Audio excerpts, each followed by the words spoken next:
ঝালকাঠির নলছিটি উপজেলার কুলকাঠি ইউনিয়নের ৮ ও ৯ নং ওয়ার্ডে ভিজিডি ও খাদ্যবান্ধব কর্মসূচির তালিকায় অনিয়মের অভিযোগ পাওয়া গেছে। প্রকৃত যারা এ তালিকাভুক্ত হওয়ার যোগ্য তাদের বাদ দিয়ে অর্থনৈতিক সুবিধা নিয়ে প্রভাবশালী একটি চক্র এ তালিকা করেছে। কমিটির সদস্যদের কাছে আমার অনুরোধ এবং অনলাইন সহ আপনারা বলতে পারবেন না যে অনলাইন হয় না। এমন অভিযোগের ভিত্তিতে বৃহস্পতিবার সকালে তদন্ত করেন উপজেলা উপসহকারী কৃষি কর্মকর্তা মোহাম্মদ জাহাঙ্গীর হোসেন ও ইউনিয়ন পরিবার পরিকল্পনা পরিদর্শক মোহাম্মদ কবির হোসেন। পঞ্চগড় প্রাথমিক বিদ্যালয়ে শতাধিক স্থানীয়দের উপস্থিতিতে এ তদন্ত অনুষ্ঠিত হয়। কিন্তু অন্যান্য যেগুলো ওরা বলছে আমাকে দেখেছে সেটা অনেক ব্যবধান আছে।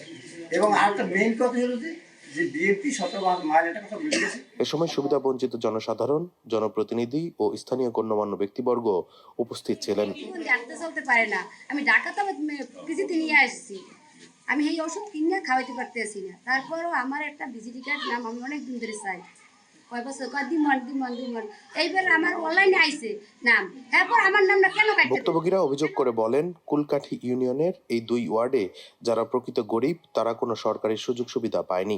যারা একটু সচ্ছল তারা টাকার বিনিময়ে সকল সুযোগ সুবিধা বিগত দিনেও নিয়েছে, বর্তমানেও নিচ্ছে। আমরা এর তীব্র প্রতিবাদ জানাই।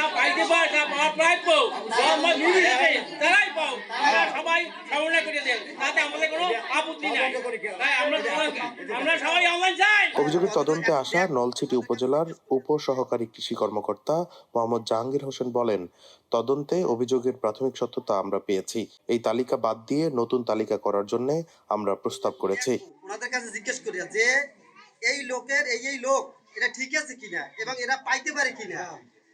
আর ওনারা এখানে আরেকটা বলছে যে এই লোকের নাম আছে, এরা বিগত দিনে পাইছে এবং ২-৩টা নাম আছে। তো আমরা ডেস্ক রিপোর্ট, দৈনিক ডেস্টিনি। আমরা ৭ সদস্য একটা কমিটি করছি। এই কমিটির মাধ্যমে আমরা সিদ্ধান্ত নেব যে এই লোকের ৩টে পায় না ২টা পায়, আপনারা বলবেন।